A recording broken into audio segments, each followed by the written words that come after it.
और शिक्षा का जो पहला दिन होता है वो बड़ी परीक्षा का दिन होता है।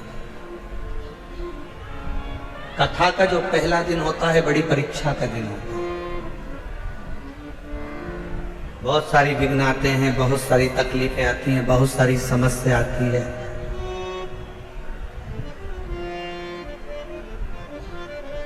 पर हमने एक चीज देखी है दिल्ली प्रशासन की, जो अभी हम लोग आते आते देख रहे थे कि यहाँ के कलेक्टर महोदय हों, यहाँ के कमिश्नर महोदय हों, यहाँ के आईजी डीआईजी हों, यहाँ के टीआई हों, यहाँ के एसपी हों, एसएसपी हों, यहाँ का एक एक प्रशासनिक बल हमने देखा कि पूरे कथा के पंडाल पे ही नहीं पूरी रोड पर भी व्यवस्था में लगा हुआ था। एक बार यहाँ के कमिश्नर महोदय, यहाँ के IG DIG, collector, SP, SSP, TI जितने भी यहाँ पर लगे हैं उनके लिए जोरदार ताली की गर्जना करो कि हम सही कहें तो हम जब यहाँ आए तो हमने तो सोचा था कि 2 दिन के बाद शिव भक्त ज्यादा संख्या में आएंगे, परंतु आज की नजारा देखकर तो ऐसा लगता है कि कल तेरा क्या होगा कालिया। उसमें कहा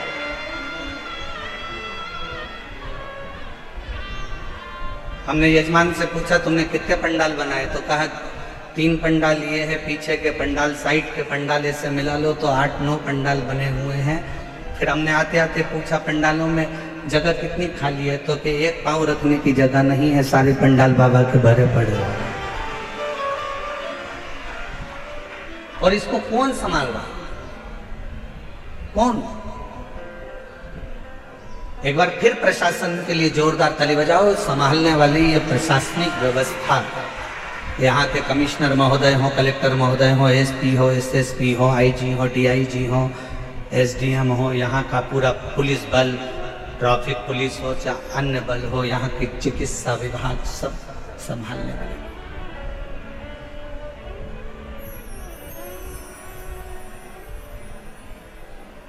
शिव तत्व पहला दिन परीक्षा का होता है और बहुत परीक्षा देना पड़ता है। 105 गुरु द्रोणाचार्य के शिष्य सामने आकर खड़े हो गए, बाल्यावस्था थी, बैठ गए। खबर मिली कि इनको शस्त्र की शिक्षा देंगे।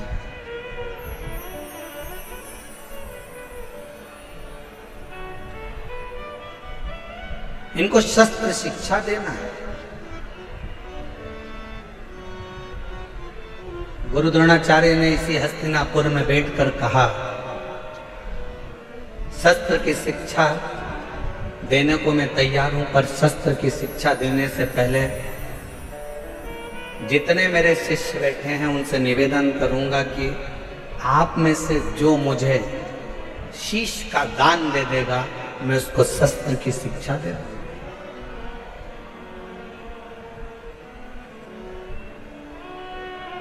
जितने कौरव बैठे थे वो सारे के सारे उठकर चले गए कि शस्त्र की शिक्षा नहीं चाहिए, अगर सिर ही कट जाएगा तो शस्त्र किस काम का?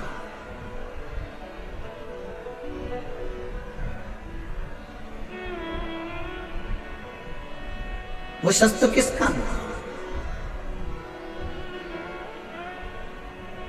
जैसे हमने पहले भी कथा में कहा, आज फिर कहते हैं, शिव महापुराण की कथा में जब भी आओ तो अपने साथ कोई कीमती सामान लेकर, सोना चांदी हीरा पन्ना चैन अंगूठी मोबाइल पर्स कोई भी कीमती सामान लेकर मत आओ, क्योंकि यहाँ एक ही कीमत वाला है और वो मेरा देव अधिदेव महादेव मेरा शंकर है।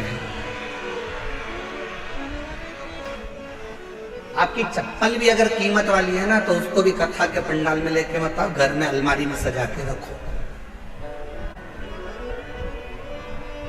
कथा के पंडाल में अगर कथा सुनने के लिए अगर आप आ रहे हो तो ये सोच कर जाना कि मैं कोई कीमत वाली वस्तु मेरे बाबा को दिखाने के लिए नहीं जा रही हूं, मैं तो कीमत के रूप में मेरा शंकर, मेरा उघड़दानी, मेरा शिव जो कीमती है उस शंकर को पाने के लिए जा रही हूं।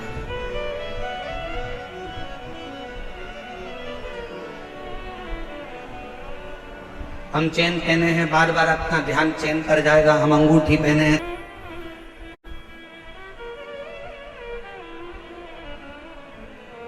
कोई तुमसे कहे कि 500 रुपए हमारे पास जमा करो, हम तुम्हें शंकर जी से मिला देंगे, तो कहना 500 तुम खुद के खर्च करो, तुम मिल लो।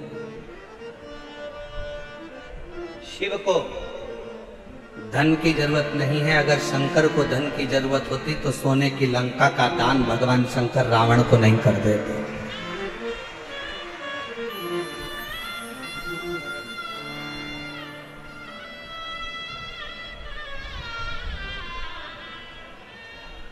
शिव को तुम्हारे वैभव की जरूरत नहीं है कि तुम दिखावा करो कि मैं शंकर जी को 1.25 लाख बेलपत्र चढ़ाऊंगा, 50 लीटर दूध चढ़ाऊंगा, या शिव जी को मैं इतना इतना 56 भोग लगाऊंगा। शिव जी कहते मुझे तुम्हारा वैभव भी नहीं चाहिए। क्या करूंगा तुम्हारे वैभव का?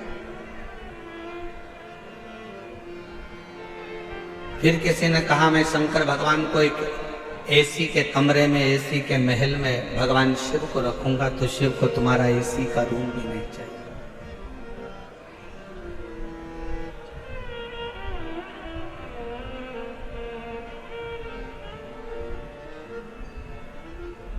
जब प्रेम हो जाता है ना, प्यार हो जाता है, तो छोरी छोरे से कहती है, लड़की लड़के से कहती है कि आप और हम तो एक टूटे हुए झोपड़े में भी रह लेंगे अगर प्रेम है तो, और प्रेम नहीं है तो करोड़ों का महल भी बेकार लगता है। शिव भी यही कहते हैं, आपका अगर प्रेम है शंकर जी के प्रति, आप शिव जी को अपना मान लिए हो कि ये मेरा पिता है, ये मेरा बाबुल है, ये मेरा बाप है, अगर तुमने मान लिया कि शिव मेरे पिता हैं, मेरे बाबुल हैं, मेरे पिता हैं, तो फिर महल की जरूरत नहीं पड़ेगी। शिव तुम्हारे दिल में निवास करेंगे। वो दिल कैसा भी हो, वो हृदय कैसा, ना उसको वैभव चाहिए, ना उसको धन चाहिए, ना उसको दौलत चाहिए। तुम्हारी संपदा से भी उसको कोई मतलब नहीं। उसको तो केवल तुम्हारी निर्मल भक्ति और दिल से बन सके तो उच्चारण श्री। इतना तेज तपन, जमीन तप रही है,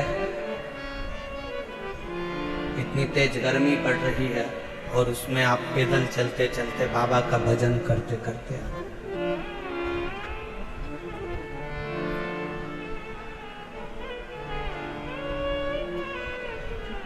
शिव कथा कह रहे हैं, भगवान शंकर का संवाद कर रहा है। पहला दिन परीक्षा का होता है। गुरु द्रोणाचार्य ने शस्त्र की शिक्षा देने से पहले परीक्षा करी है। कहा कि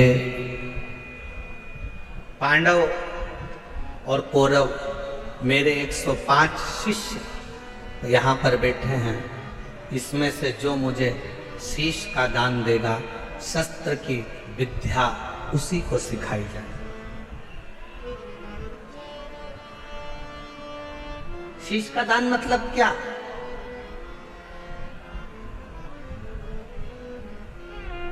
क्यों घर के लोग कहते हैं कि बेटी घर अगर ससुराल जाओ तो सास ससुर के चरणों में झुक जाना, शीश झुकाना। माँ अपने पोता पोती को, अपने बेटा बेटी को कहती है दादा दादी के पास शीश झुकाना, नाना नानी को शीश झुकाना, घर के बुजुर्गों के आगे शीश झुकाना। शीश झुकाना मतलब शीश का दान दे देना। शास्त्र कहता है शीश का दान का मतलब यह होता है कि आप अपने भीतर का अहंकार उनके चरणों में डाल दिए हो और आपके अंदर अहंकार बचा नहीं है, आप उसके हो गए। अभिमान आपने त्याग दिया, अहंकार आपने छोड़ दिया। कई लोग कथा में भी आते हैं तो शीश का दान नहीं कर पाते, अहंकार को छोड़ नहीं पाते। तुम मुझे पहचानते नहीं हो, तुम मुझे जानते नहीं हो, मैं अब भी फोन लगाती हूँ, देखो अब भी मुझे जगह मिलेगी, अब भी फोन लगाती हूँ। और उसको क्या मालूम कि कथा में आई है तो यहाँ तो नेटवर्क मिलता ही नहीं है। जहां जहां शिव महापुराण की कथा होती है वहां नेटवर्क ही नहीं लगता, क्योंकि वहां एक ही नेटवर्क चलता है, वो शंकर जी का, बाकी के सारे नेटवर्क फेल हो जाते हैं। मैं अभी फोन लगाती हूँ तो मुझे जानते क्या हो, मैं बैठूंगी आगे, मैं अभी फोन लगाती हूँ। बस हम तो कहते कभी कभी उनसे भी सीखा करो जो तुरंत कहते अभी फोन लगाती हूँ 1 मिनट नहीं लगेगा और मेरी गाड़ी छूटेगी, अभी फोन लगाती हूँ 1 मिनट नहीं लगेगा और मैं आगे बैठूंगी। ऐसा ही बल तुम्हारे अंदर होना चाहिए। अब भी श्री शिवाय नमस्तुभ्यम बोलती हूँ और मेरा शंकर मेरे पर कृपा करेगा, ये निश्चित है, ये निश्चित है। और जिस दिन आपके अंदर ये बल आ गया ना कि मेरा शंकर, मेरा उगड़दानी, मेरा त्रिकालदर्शी, मेरा कैलाशी, मेरा अविनाशी, मेरा शिव मेरे साथ में है, मैं उसको पुकारूंगी वो मेरा सुनेगा, मैं उसको आवाज दूंगी वो सुनेगा। उस दिन सर्वश्रेष्ठ सब कुछ।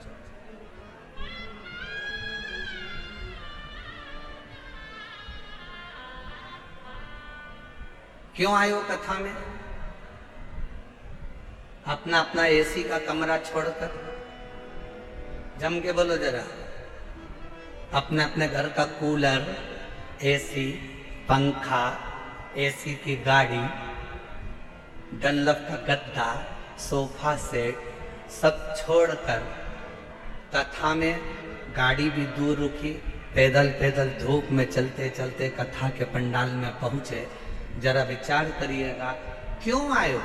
क्योंकि तुमको मालूम है कि मैं 12 ज्योतिर्लिंग की यात्रा करने नहीं जा सकती, पर अगर मेरे नजदीक में शिव महापुराण की कथा हो रही है, वहां जाकर पहुंच गई तो 12 ज्योतिर्लिंग का फल हमें प्राप्त। मेरा शिव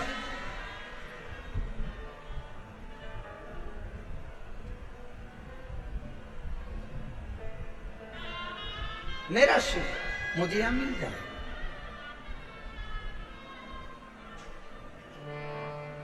मेरा शंकर मुझे यहां मिलेगा। आप सबको मालूम है कि मैं अगर यहां बैठूंगी, अपने दिल की बात अपने बाबा से कहूंगी तो मेरा बाबा यहां बैठकर सुनेगा। और कितनी बड़ी कृपा दिल्ली की इस कथा में हो रही है मेरे भोलेनाथ जी की। जरा विचार करिएगा कि कथा के मध्य में ही 24 तारीख को प्रदोष पड़ जाएगा, 25 तारीख को मासिक शिवरात्रि पड़ जाएगी, 26 तारीख को कथा की शिवरात्रि पड़ जाएगी और 27 तारीख को कथा विराम हो जाएगा।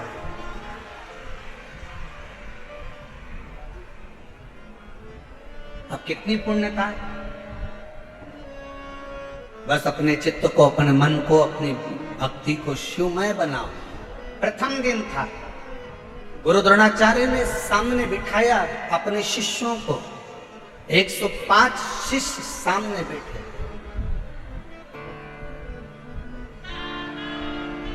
और गुरु द्रोणाचार्य ने सामने बैठे हुए 105 शिष्यों से कहा कि तुम में से जो शीश का दान देगा वो शस्त्र विद्या सीख सकेगा। शीश का दान मतलब अब शिष्य समझे तो बात। जो समझे वो तो जाने ना। शीश का दान का मतलब ये नहीं है कि गुरु ने कहा कि शीश का दान दे दो मतलब शीश काट दो। नहीं नहीं नहीं, शीश का दान का मतलब है कि अपने अहंकार का त्याग करोगे।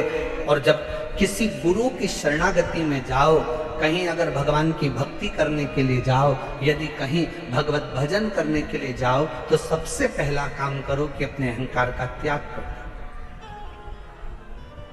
अपनी अभिमतता का त्याग करो।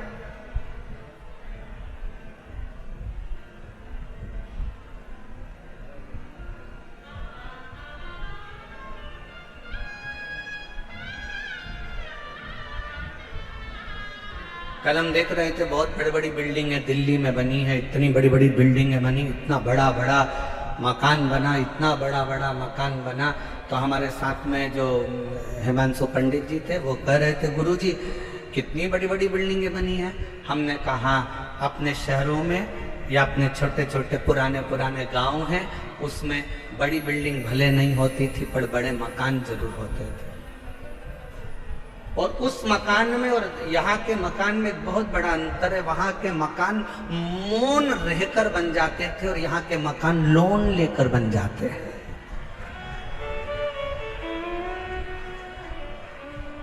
हमने कहा दोनों में अंतर है। गांव का मकान कैसे बनता है? जम के बोलो जरा सब। लोन लेकर। कैसे बनता है? मौन रहकर गांव का मकान बन जाता था। और शहर में अगर मकान बनाना है, बहुत बड़ी बिल्डिंग बनाना है, तो यहाँ मौन रहने से नहीं, बैंक से लोन लेने से मकान बनता था। बहुत अंतर है दोनों में। हमारे गांव में आप जितना मौन रहेंगे, सहज रहेंगे, सरल रहेंगे, उतना उतना कृपा। वो कहते हैं ना कि कहा वर में और आशीर्वाद में बहुत बड़ा अंतर होता है।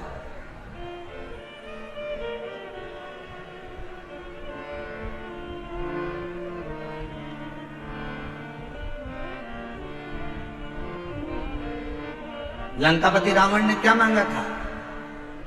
शिवजी से वर मांगा था। वर मांगा। लंकापति रावण ने शिवजी से वर मांगा था। और हिरण्यकशिपु ने क्या मांगा? तो कहा कि भगवान से वर मांगा।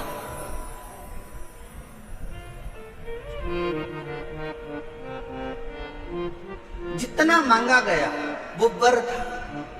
रावण ने वर मांगा, लंका मिल गई, राज्य मिल गया, सत्ता मिल गई, वैभव मिल गया।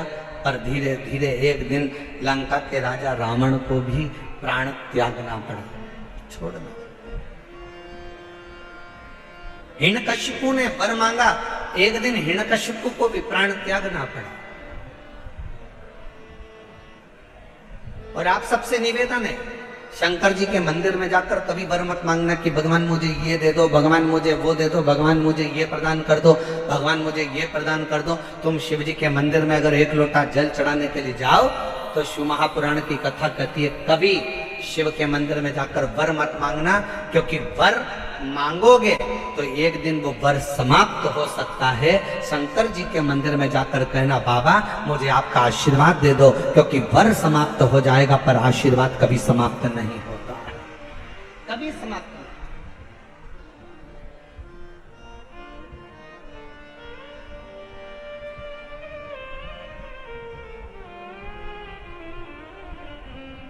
हो सकता है कि वर मिला और समाप्त हो जाए, हो सकता है कि वर प्राप्त हुआ और वह समाप्त हो जाए, पर आशीर्वाद कभी समाप्त नहीं होता। अगर मेरे शंकर का, घर के बुजुर्गों का, माता पिता का, घर के बयों का, घर के बड़ों का, गुरुजन का, संत जन, साधु जन, तपस्वी जन का, या अपने घर के माता पिता या वृद्ध का जब आशीर्वाद मिल जाता है तो फिर वर की जरूरत भी नहीं पड़ती।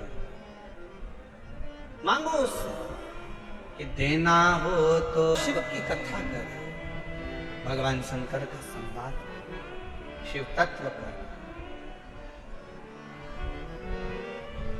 शिव पुराण करो,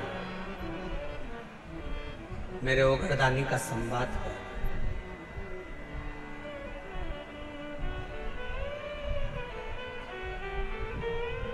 शीश का दान दीजिए। गुरु द्रोणाचार्य ने कहा कि जो शीश का दान दे देगा, जो शीश,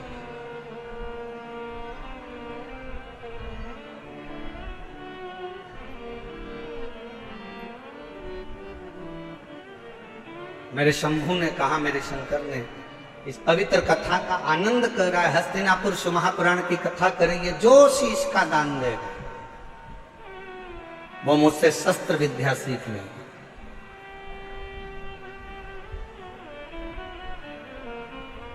अब कौन शीश का दान दे? सब 105 जितने शिष्य बैठे थे गुरु द्रोणाचार्य के, उसमें से 100 शिष्य उठकर चले गए। 5 शिष्य बैठे रहे पांडव, उसमें भी एक अर्जुन सामने बैठा रहा, तलवार उठाई और शीश के पास लेकर जाने लगा, काट कर शीश का दान देने लगा। गुरु द्रोणाचार्य ने मना कर दिया मुझे कटा हुआ शीश नहीं, तेरे धड़ पर लगा हुआ शीश मेरे चरणों में पड़ जाएगा, उतना दान बहुत है और मैं तुझे दे दूं। मत दीजिए। शंकर भगवान को तुम्हारा धन नहीं, वैभव नहीं, सत्ता नहीं, दौलत नहीं, शिव जी को केवल तुम्हारा एक लोटा जल शिव को समर्पित कर दो। एक लोटा जल भी नहीं हो तो 3 बार ताली बजा दो, वो भी नहीं है तो मुख से बम बम बोले बोले, ये भी नहीं बोल सकते तो मुख से हर हर महा, इतना कर सकते।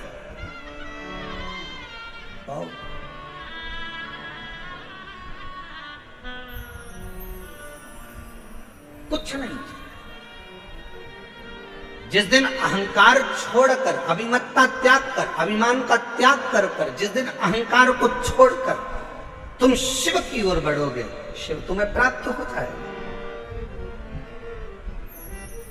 हस्तिनापुर शिव महापुराण की कथा में हस्तिन नाम का जो राजा था वो शंकर का परम उपासक था, जिसने इस राज्य को बसाया था।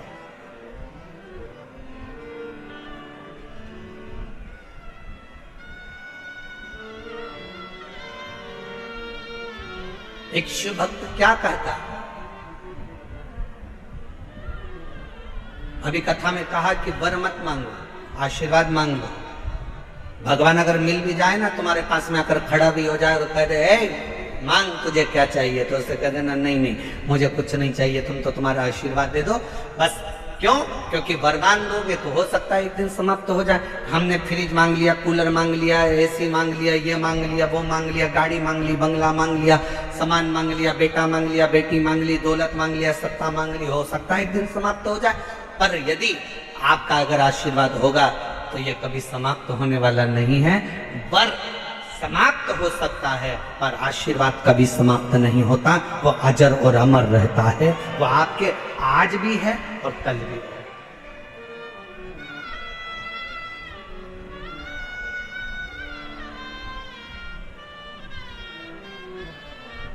इसीलिए कहा कि तेरी आशीर्वाद दे दीजिए, वर नहीं चाहिए, शिव आपका साथ दे दीजिए।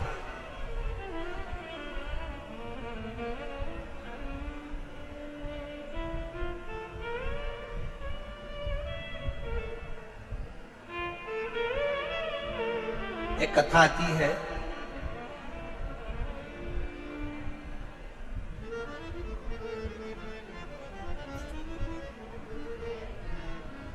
एक नारायण नाम का एक छोटा सा बालक था।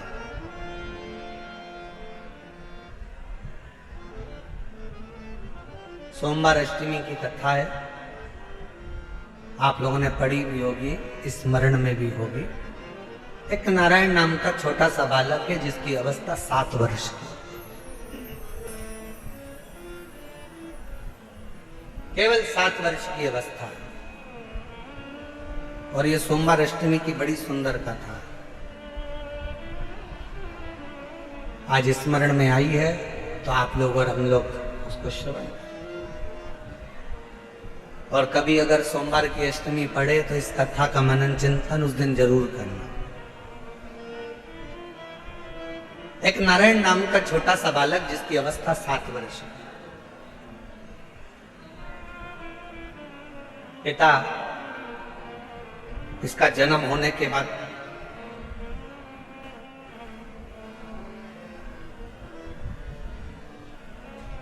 किसी गलत मार्ग में चले गए और किसी अन्य स्त्री के साथ रहना चालू कर। नारायण अपनी मां के साथ में रह रहे,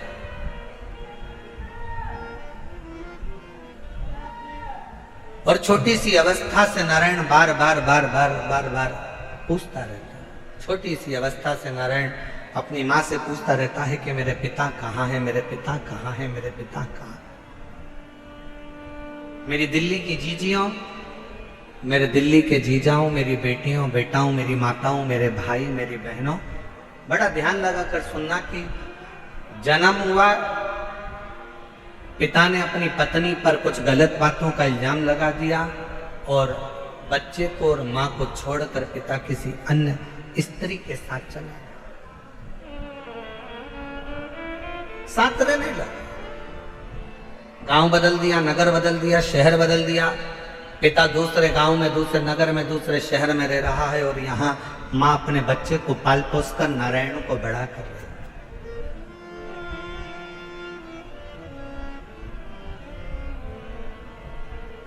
छोटा सा बच्चा जैसे जैसे बड़ा हो रहा है, छोटा सा बच्चा जैसे जैसे बढ़ता जा रहा है, वैसे वैसे अपने पिता के बारे में पूछता जा रहा है, माँ मेरे पिताजी कहाँ है, माँ मेरे पिताजी कहाँ है। जैसे 4 वर्ष के ध्रुव जी महाराज वन से तप कर कर आने के बाद अपनी माँ से पूछते हैं कि माँ मेरे पिता कहाँ है, और माँ क्या उत्तर दे।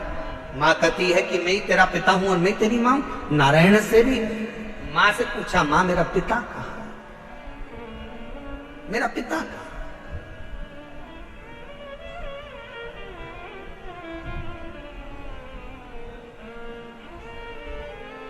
एक दिन गुस्से में आकर मां ने कह दिया, क्या पिता पिता पिता पिता पूछता रहता है, क्या दिन भर पिता का नाम लेता रहता है। मैंने तुझे पाल पोस कर बड़ा करा, कभी मेरा भी नाम लिया कर, क्या पिता का नाम लेता। सोमवार की अष्टमी की कथा कहती है कि पिता का नाम लेते हुए बच्चे को मां ने एक दिन खूब डांटा, खूब फटकारा, पर बेटे की चित्तवृत्ति से पिता का स्मरण जाता नहीं, पिता का स्मरण नहीं जाता। मां मेरा पिता कहाँ है। बच्चे ने फिर जिद पकड़ी। आखिरी में मां ने तुरंत चिल्लाकर कह दिया, पिता पिता कहता है, ये सामने जो पत्थर पड़ा है, सामने जो घाटा पड़ा है, सामने जो कंकर पड़ा है, सामने जो पत्थर पड़ा है, यही तेरा पिता है।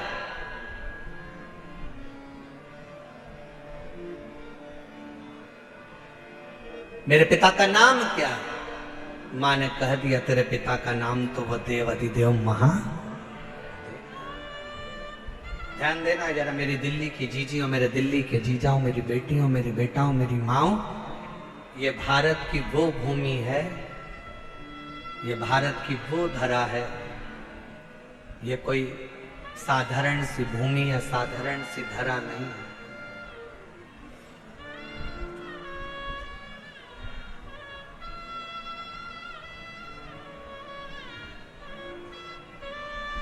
सात द्वीप, 245 देश और 4200 धर्म हैं पूरी दुनिया में। 7 द्वीप, 245 देश और 4200 धर्म पूरी दुनिया में है। और उसके बाद भी अगर आपका जन्म भारत की भूमि पर हो जाए और उसके बाद भी आपका जन्म सनातन हिंदू धर्म में हो जाए, तो भगवान को धन्यवाद देना कि तूने मुझे अच्छे कुल में पैदा किया।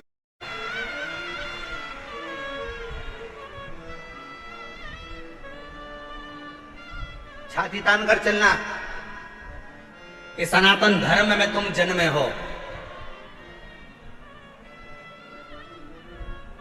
7 द्वीप, 245 देश और 42 धर्म होने के बाद भी ये भारत की भूमि सनातन धर्म और सनातनी बनकर अगर हम पैदा हुए हैं, तो ये हमें गौरव होना चाहिए कि हम भारत माता के इस गोद में अपने संस्कारों से पोषित होते हुए उस महादेव की कृपा से जन्मे हैं। उस महादेव की कृपा से जहां हम अपने रिश्तों को पहचानते हैं, अपनी माता को माता कहते हैं, पिता को पिता कहते हैं, भाई का संबंध रखते हैं, बहन का संबंध रखते हैं, काका काकी का संबंध रखते हैं, नाना नानी का संबंध रखते हैं। सारे रिश्ते हम निभा कर चलते हैं। कोई दूसरे देश में इतने संबंध नहीं निभाए जाते जितने संबंध हमारे भारत की धरा पर एक सनातनी निभा कर चलता है। भारत की भूमि पर एक सनातनी निभा कर चलता है। वो संबंध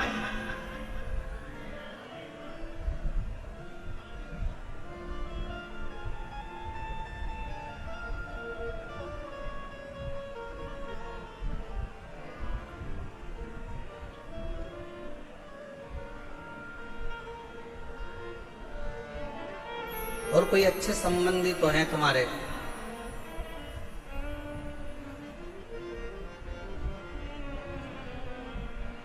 पत्थर का मुख बताकर बेटे से कह दिया नारायण से कि ये तेरा बाप है, ये तेरा पिता है। शिव महापुराण की कथा क्या करती है? शिव महापुराण की कथा ने करा क्या? शिव महापुराण की कथा ने केवल विश्वास जगाया है कि जिस तुम्हारे घर के पास के शंकर के मंदिर में एक लोटा जल चढ़ाने जाओ, जिस शिव जी के मंदिर में तुम जल चढ़ा रहे हो, जिस शंकर जी के मंदिर में तुम जल चढ़ाने गए हो, जिस शंकर जी के मंदिर में तुम बेलपत्र चढ़ाने गए हो, जिस शंकर जी के मंदिर में तुम स्तुति गाने गए हो, जिस शंकर जी के मंदिर में तुम भजन करने गए हो, जिस शंकर जी के मंदिर में तुम नाम जाप करने गए हो, बस तुमने उसको अपना पिता मान लिया। यही शिव पुराण कर रही है, ये सोमवार की अष्टमी की कथा कर रही है।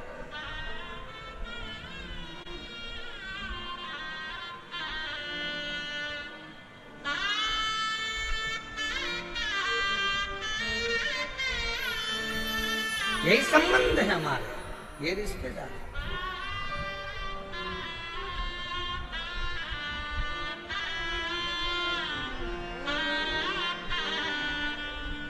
और मैं बता दिया इसका नाम देवाधिदेव महादेव, बता दिया। घर के कई माताओं ने अपने बच्चों को भेज दिया, एक लोटा जल लेकर जाओ शंकर जी के मंदिर में जल चढ़ाओ। माँ वहां पर शंकर जी कहाँ है? तो कि ये जो शिवलिंग है यही शिव है, यही पिता है, यही सर्वस्व है। आज मैं हूं कल नहीं, आज संसार है कल नहीं, पर ये शंकर हमेशा रहेगा, तेरा साथ देगा। तो इस पे जल चढ़ा, समर्पित करे एक लोटा जल।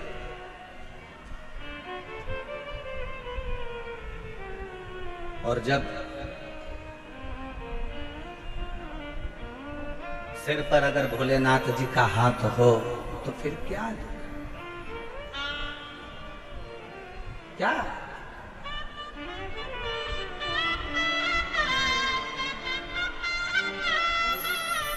जब स्वयं शिव तुम्हारे मस्तक पर हो तो फिर क्या? देव भगवान शिव ओगड़दानी त्रिकालदर्शी कैलाशी विनाशी शंकर, करुणा करने वाले दया सागर भगवान शिव के पवित्र कथा कर।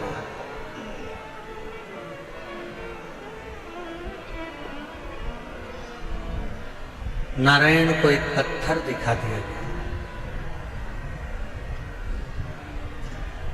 क्या इस पत्थर में भी परमात्मा हो सकता है?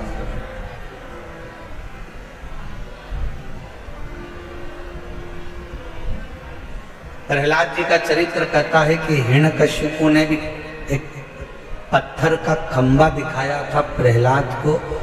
क्या इसमें परमात्मा हो सकता है?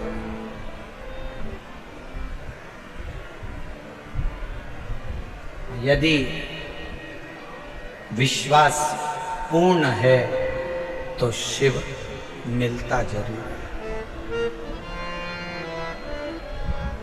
पूर्ण विश्वास अगर है तो शिव।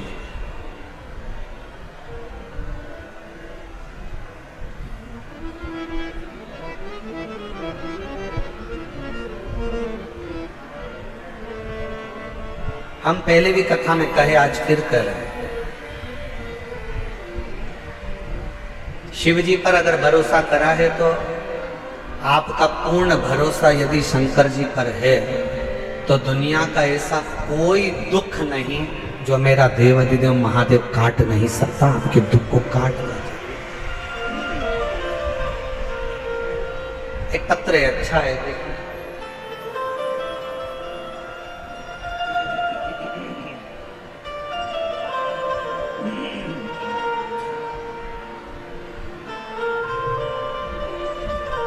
मेरा नाम पूजा शर्मा है, मेरे पति का नाम मनीष शर्मा है। मैं दिल्ली बुरारी संत नगर में रहती हूँ। मेरा मोबाइल नंबर ये है, अगर कहीं बैठे हो तो हाथ हिला सकती हैं। अगर कहीं बैठी हो तो हाथ हिला सकती हैं। और अगर साथ में बच्चा आया है तो लेकर आ सकते हैं। गुरुजी, मेरी शादी को 10 साल हो गए थे, संतान का सुख नहीं। दिल्ली का कोई ऐसा हॉस्पिटल नहीं जहां डॉक्टरों को हमने दिखाया नहीं, गोद भी भरवाई, डॉक्टरों के हिसाब से मैं मां नहीं बन सकती थी, संतान का सुख नहीं था।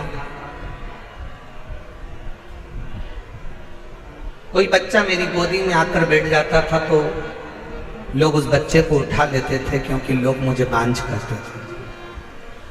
इतना अपशब्द लोगों ने ताना दिया, अपशब्द कहे गुरुदेव, ताने पर ताने दिए जाते। दुख इतना था कि भगवान के सिवा किसको कहते। एक दिन मेरे ससुर जी मुझे एक पंडित जी से बोले कि मेरी बहू के यहाँ संतान नहीं है, तो पंडित जी ने भी एक ही बात कही कि एक काम कहो, टीवी पर आस्था चैनल पर सियोर वाला महाराज कथा करता है, शिव महापुराण की कथा अगर आसन लगाकर टीवी के सामने बैठकर भी अगर दिल से सुनी जाए और सफेद आंकड़े की जड़ का प्रयोग करा जाए, या किसी पंडाल में बैठकर कथा को सुना जाए और बाबा से झोली पसार कर मांगा जाए तो जरूर। मेरे ससुर ने पंडित जी से कहा कि डॉक्टरों ने मना कर दिया कि ये कभी मां नहीं बन सकती। पंडित जी कहने लगे एक बार अगर कथा के पंडाल की अगर रज भी उसके उदर पर लगे तो उससे भी फल मिलेगा। आपकी कथा नासिक में 2023 में चल रही थी, तब हम उस कथा को सुनने के लिए पंडाल में बैठ गए, सफेद आंकड़े की जड़ का प्रयोग करा और बाबा की ऐसी कृपा हुई गुरुदेव। दुनिया के लोग कहते हैं क्या कथा के पंडाल में बैठकर जो मांगा जाता है वो मिलता है, पर मैं छाती ठोक कर कहती हूं कि कथा के पंडाल की रज जीव का कल्याण जरूर करती है। और 14 नवंबर 2024 को मेरे घर में 10 साल के बाद संतान की प्राप्ति। गुरुदेव, मैं मां नहीं बन सकती थी, क्योंकि मेरी रिपोर्ट में यह था कि मैं मां नहीं बन सकती, पर मेरे बाबा ने मेरे ऊपर कृपा करी। मेरे बच्चे का मैं फोटो भी लगा रही हूं, जो 14 नवंबर 2024 को मेरे घर में पुत्र रत्न की प्राप्ति 10 साल की। और तेरी कृपा का भरोसा कब किस फल हो जाए, एक पत्र और अच्छा है।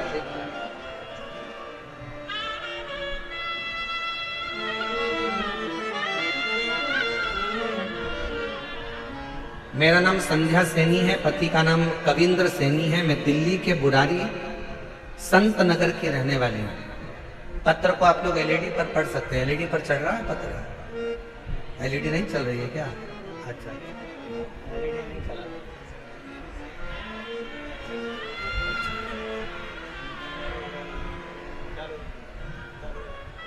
चालू हो गई एलईडियां, देखिए हो गया।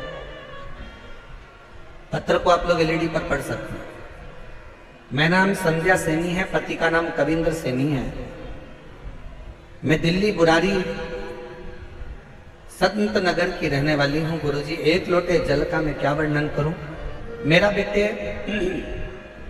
मेरा बेटा सीए का एग्जाम दे रहा था, 3-4 नंबर से रह जाता था। कई साल हो गए थे। बेटे ने आखिरी में हिम्मत हार दी और बेटा कहता है कि माँ अब मैं एग्जाम नहीं दूँ।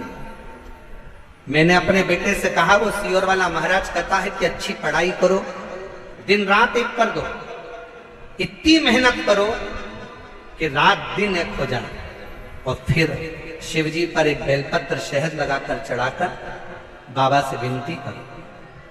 मेरे बेटे ने आपका कहना मानकर टीवी पर कथा सुनकर बेटे ने पढ़ाई करना प्रारंभ करा, और अब की बार उसने कह दिया, माँ वो सियोर वाला बाबा बोला है कि पढ़ाई को 4 गुना करना। अभी तक जो मेहनत करी थी उससे 4 गुना ज्यादा मेहनत करूंगा। और बेटे ने पढ़ना प्रारंभ करा। जो बेटे की हिम्मत हार गई थी उसने पशुपतिनाथ का व्रत किया और बाबा की कृपा से फिर वापस एग्जाम दिया। मेरा बेटा रोज शिव जी के मंदिर जाता, जल चढ़ाता, पशुपति व्रत करता और साथ में पढ़ाई में मेहनत करता। गुरुदेव, उसकी लगन इतनी हो गई कि वो रात दिन एक कर कर पढ़ता। और आप कहते हो कि मेहनत का फल बाबा देता जरूर है, और आज मेरा बेटा सीए बन गया। मैं बाबा को यहाँ धन्यवाद देने के लिए। शिव की उदारता किसी को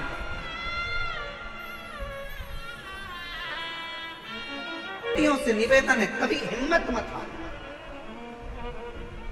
एक कंपटीशन एग्जाम में बैठे हो, क्लियर नहीं हुआ, फिर वापस बैठो। दूसरा कंपटीशन एग्जाम क्लियर नहीं हुआ, तीसरा एग्जाम दो। तीसरा क्लियर नहीं हुआ, चौथा एग्जाम दो। अपनी हिम्मत को नहीं हारना। कभी ये मत कहना कि मैं ये नहीं कर सकता। तुम में से ही जितने बेटा बेटी यहाँ पर बैठकर कथा का रसपान कर रहे हैं, जितने टीवी पर कथा सुन रहे हैं, जितने आस्था चैनल पर कथा सुन रहे हैं, जितने फेसबुक पर कथा सुन रहे हैं, तुम में से ही कोई बेटा कलेक्टर बनता है, तुम में से ही कोई बेटी एसपी बनती है, तुम में से ही कोई कलेक्टर, कोई आईजी, कोई डीआईजी, कोई कमिश्नर बनता है। बस तुम्हारी मेहनत तुम्हें 4 गुना बढ़ाना है, तो एक दिन उच्च पद पर बैठ ही जाओगे, ये निश्चित है। आपका परिश्रम, आपकी मेहनत, आपकी लगन आपको मंजिल तक पहुंचाएगा।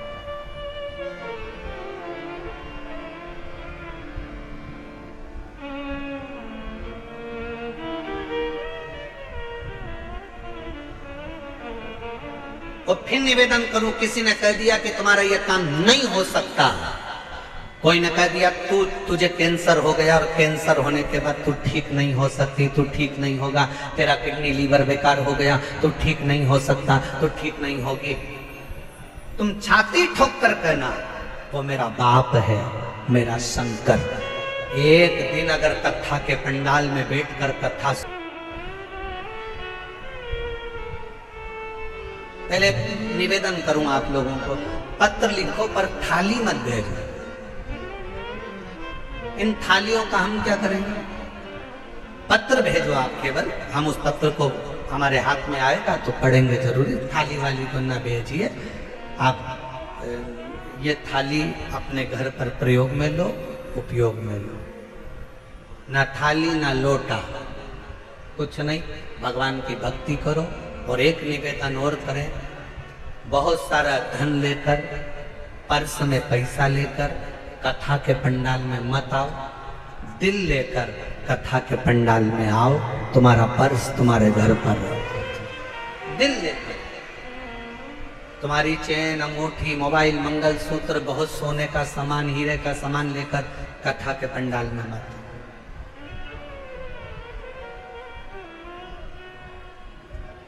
और यदि तो तुम्हारा कोई सामान चोरी होता है तो उसमें जवाबदार तुम हो। प्रशासन, समिति, कार्यकर्ता इसके जवाबदार नहीं होंगे, क्योंकि हम खुद मंच से आपको चिल्ला चिल्ला कर बोलते हैं अपना सामान घर छोड़ो, घर रख कर आओ। यहाँ तो तुम दिल लेकर आओ, खुद बाबा के होकर आओ। यहाँ तुम्हारे धन से मतलब नहीं है, यहाँ तुम्हारे मन से मतलब है। हृदय लेकर आइए, दिल लेकर आइए, बाबा को रिझाइए। बाबा अब प्रशासन तुम्हें संभाले कि तुम्हारे गोल्ड को संभाले? इसलिए निवेदन है, अपना अपना जो सोना चांदी हीरा पन्ना, जो तुम्हारी चीज कीमती है, उसको घर छोड़ दो। मना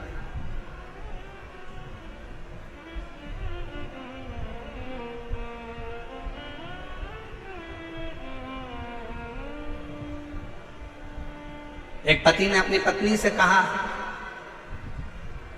अमरावती में कथा में, तुम मुझे कथा में लेकर क्यों नहीं चलती? तो पत्नी अपने पति से बोली, सियोर वाले बाबा बोलते हैं जो कीमती चीज है उसको घर छोड़कर आओ। तो पति ने कहा कीमती चीज तो सोना चांदी होती है। पत्नी कहती है मेरी कीमत तो तुम हो, तुम इतने कीमती हो, इसलिए तुम्हें घर छोड़कर कथा में चली जाती हो। तुम गोल्ड से भी कीमती हो। ये उसकी उदारता, ये उसकी कृपा, ये उसकी करुणा, ये उसकी दया। एक पत्र अच्छा है।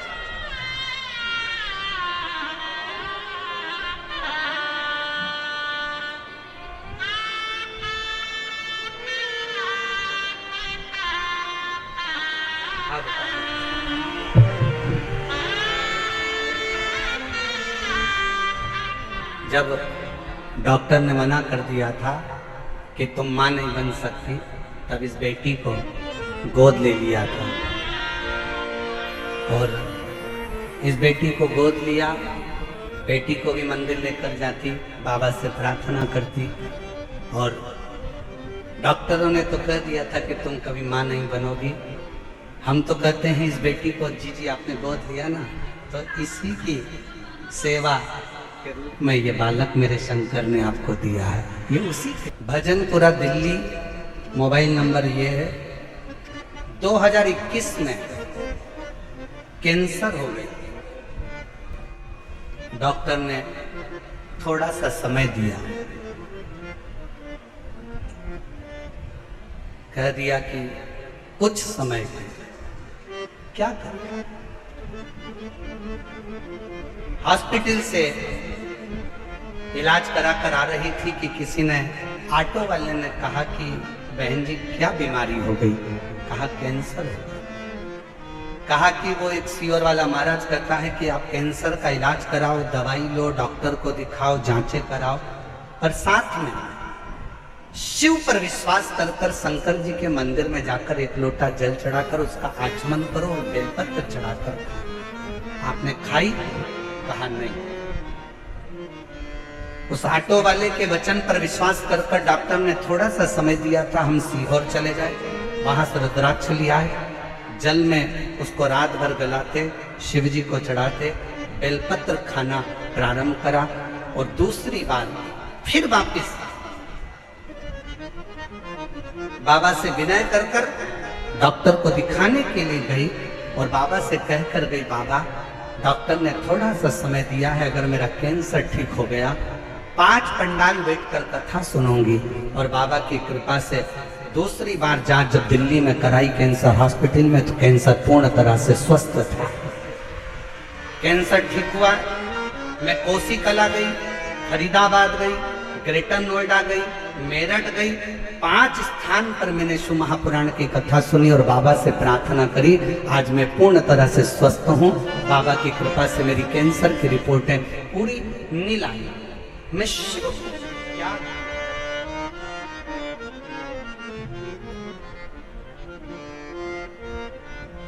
आप शंकर की स्तुति, शिव का गुणगान, शिव की स्तुति, शिव का भजन, शिव का स्मरण, आपके घर के नजदीक में जो शिवालय हो, आपके घर के पास में जो शंकर का मंदिर हो, सबसे पहले वहां जाना प्रारंभ करो। शिव जी को एक लोटा जल चढ़ाना प्रारंभ करो। हमारा निवेदन है, बहुत दूर जाने की तमन्ना में, केदारनाथ जाऊं मैं, अमरनाथ जाऊं मैं, यहाँ जाऊं, खूब जाओ, और पहले पास के शंकर के मंदिर में जाना चालू करो। जिस दिन मेरा शंकर तुम्हारा हाथ पकड़ लेगा, उस दिन खींच कर तुम्हें केदारनाथ और अमरनाथ बुला लेगा। उस दिन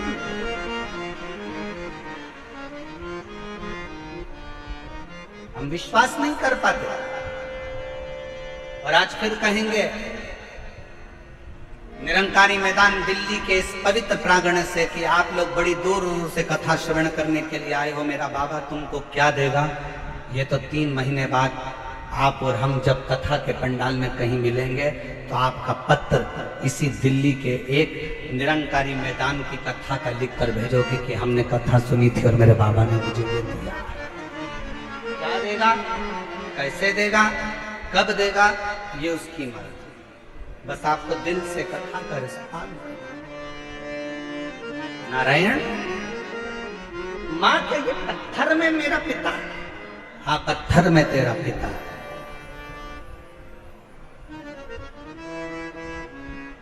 ये शिला, ये कंकर, ये पत्थर मेरा पिता, हाँ मानो तो गंगा माँ हूं, ना मानो तो बहता। आप मानो तो गंगा है, ना मानो तो बहता पानी।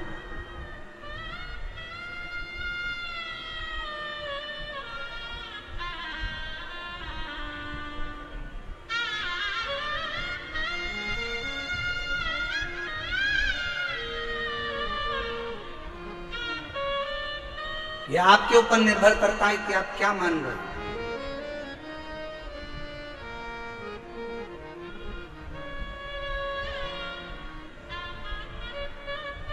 ये आपके ऊपर निर्भर करता है कि आप क्या मानकर चल रहे हो। शिव को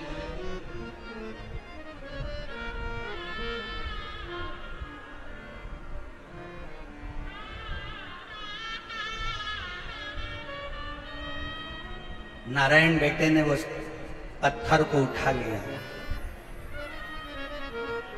बाजू में लेकर सो गए।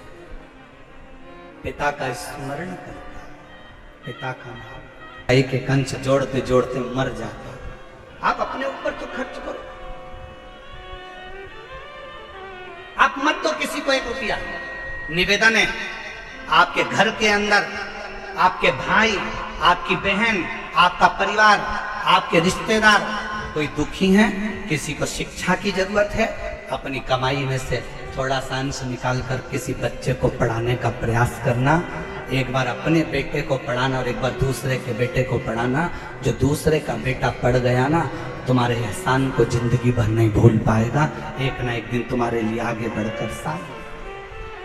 अपनी कमाई का एक अंश निकालकर, कोई बीमार है, अपने परिवार में, अपने कुटुंब में, अपनी कॉलोनी में, अपनी सोसाइटी में, अपने मोहल्ले में, अपने क्षेत्र में कोई बीमार है, उसके लिए खर्च कर मत दो किसी को 1 रुपया। किसी को देने की जरूरत नहीं, तुम्हारा पैसा तुम्हारे पास रखो, पर किसी जगह पर पहले तो अपने ऊपर खर्च कर देखो, फिर किसी अन्य पर जो तुम्हारे परिवार का अंश है, तुमसे जुड़ा हुआ है, कोई तो तकलीफ है तो उसकी तकलीफ को मिटाए। तकलीफ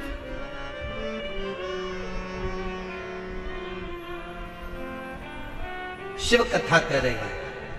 नारायण अपने भगवान शंकर के उस शिवलिंग को अपने पास में, कंकर को, पत्थर को अपने पास में लेकर सोता है। माँ भोजन देती है, अपने पिता को भोग लगाता है। माँ कोई वस्त्र देती है, अपने पिता को वस्त्र दे देता है। स्नान करने जाता है तो पात्र को रखकर उसी से स्नान उसको भी कराता है, वो खुद भी करता है। कभी कभी दिल कर जाता है तो उस कंकर को, उस पत्थर को नारायण अपने गाल से लगाकर याद कर रोता रहता।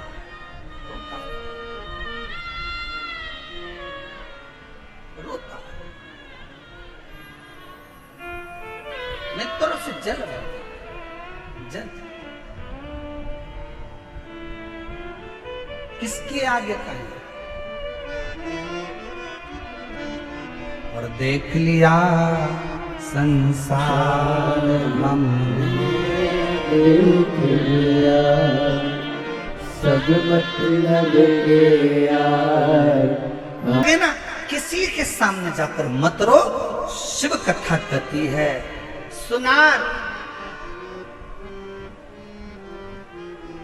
सुनार का काम है सोने चांदी के गहने को सुंदर बनाने का। सुनार का काम है सोने चांदी के गहने को सुंदर बनाने का। दर्जी का काम है कपड़ों को सुंदर बनाने का। माली का काम है बगीचे को सुंदर बनाने का। और शिव महापुराण का काम है जो उसकी शरण में आ गया उसकी जिंदगी को सुंदर बनाने। शिव महापुराण का काम ही यही है कि जो शरण में आया, जो पंडाल में बैठ गया, जो आया, कथा श्रवण करी, पंडाल में जगह नहीं मिले तो अपना छाता लगाकर 2 पानी की बोतल साथ में लेकर जहां मौका मिले वहां बैठकर जहां तक आवाज जाए वहां तक, जहां तक आवाज जाए वहां श्रवण करो। और जब कथा के पंडाल से उठकर अपने घर की ओर जाओ तो वहां की रज को प्रणाम कर नमन कर हृदय से श्री जिससे बोल सकते